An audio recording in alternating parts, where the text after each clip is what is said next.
Qu'est-ce qui fait qu'une histoire nous scotche littéralement à notre siège? Et bien souvent, la réponse tient en un seul mot, la plausibilité.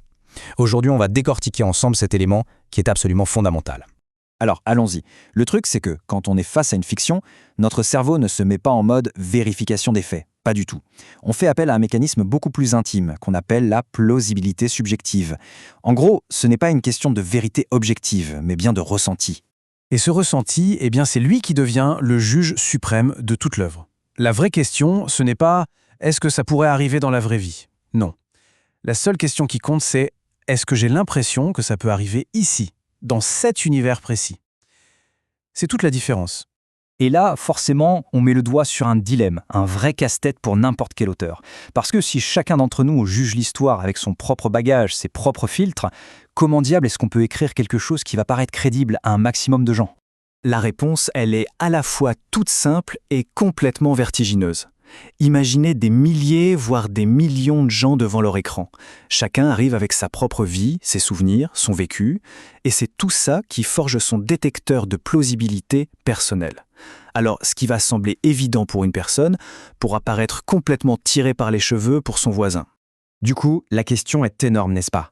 Comment un écrivain, un scénariste, peut-il bien s'y prendre pour bâtir une histoire qui tienne la route, alors que la route elle-même change pour chaque spectateur? Est-ce que c'est une mission impossible ou y a-t-il une méthode?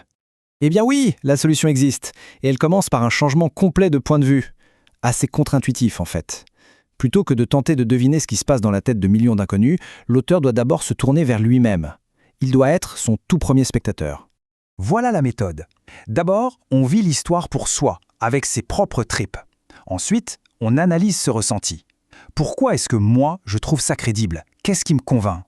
Et seulement après, une fois que cette base est solide, on peut commencer à construire des ponts vers le ressenti des autres.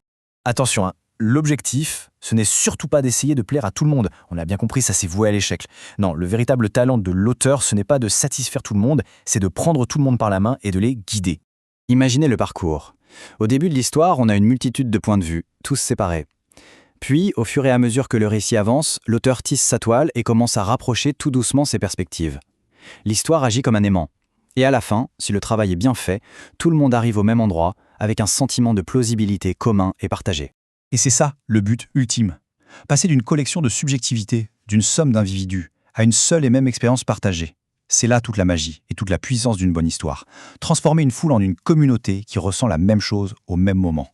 Alors voilà la question qu'il faut se poser. Est-ce que mon récit se contente de raconter des événements ou est-ce qu'il est en train de guider son public vers une vérité commune, une émotion partagée? Parce que le vrai pouvoir de la plausibilité, au fond, ce n'est pas juste de rendre une histoire crédible, c'est de nous connecter les uns aux autres.